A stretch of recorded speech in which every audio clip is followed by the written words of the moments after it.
Malayalam movie 'లోక' ఇప్పుడు Indian box office దగ్గర ఒక పెద్ద సెన్సేషన్.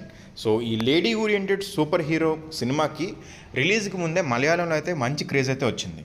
సో ఆల్రెడీ ఈ మూవీకి సంబంధించిన మూవీ యూనిట్ మొత్తం కూడా ఈ క్రేజ్ని చూసి అంత హైప్ చూసి షాక్ అయితే అయింది. సో మరీ ఎక్కువగా ఊహించుకోవద్దు అని చెప్పి ప్రేక్షకుల్లో అంచనాలు తగ్గించడానికి అయితే ట్రై చేశారు. బట్ ఈ సినిమాలో కంటెంట్ ఉండడం వల్ల ఈ హైప్తో సినిమాకి అదిరిపోయే ఓపెనింగ్స్ అయితే వచ్చాయి. తెలుగులో కూడా కొత్త లోక అనే పేరుతో రిలీజ్ అయ్యి ఇక్కడ కూడా మంచి ఫలితాన్ని అయితే అందుకుంది. కర్ణాటక, తమిళనాడులో కూడా ఈ మూవీకి మంచి స్పందన అయితే వస్తుంది. సో ఇప్పుడు ఈ మూవీకి ఒక ఊహించని వివాదంలో అయితే చిక్కుకుంది. దీంట్లో ఏంటంటే బెంగళూరు వాసులను హట్ చేసినట్లుగా కర్ణాటకలో ఈ సినిమాని నిషేధించాలి అని చెప్పి సోషల్ మీడియాలో డిమాండ్లు అయితే మొదలయ్యాయి. లోకాలో ఒక సీన్లో విలన్ ఎవరైతే ఉన్నాడో డ్యాన్స్ మాస్టర్ శాండీ బెంగళూరులో అమ్మాయిలకు క్యారెక్టర్ ఉండదు, అక్కడ అమ్మాయిలను పెళ్లి చేసుకోని అని చెప్పి కమెంట్ అయితే చేస్తాడు.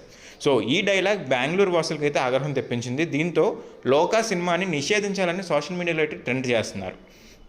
అండ్ దీంతోపాటు ఈ వివాదంపై లోకా టీం వెంటనే స్పందించి ఈ డైలాగ్ని మూవీ నుంచి తొలగిస్తున్నాం అని చెప్పి చెప్పారు. దాంతో ఈ మూవీకి సంబంధించిన ఈ ట్రెండ్ అనేది తగ్గింది. సో ప్రజెంట్ అయితే ఆల్రెడీ కర్ణాటకలో తొలి రోజు నుంచి కూడా మలయాళం వెర్షన్ ఫుల్ వసూలుతో అయితే నడుస్తుంది. అండ్ ఈ సినిమా అప్పుడే 100 కోట్ల వైపు ఆల్రెడీ వచ్చేసింది. సో సౌత్ ఇండియాలో అత్యధిక వసూలు సాధించిన లేడీ ఓరియంటెడ్ మూవీగా ఈ సినిమా రికార్డు సృష్టించే అవకాశం అయితే ఉంది. సో మహానటి పేరుతో ఇంతవరకు అయితే రికార్డు ఉంది.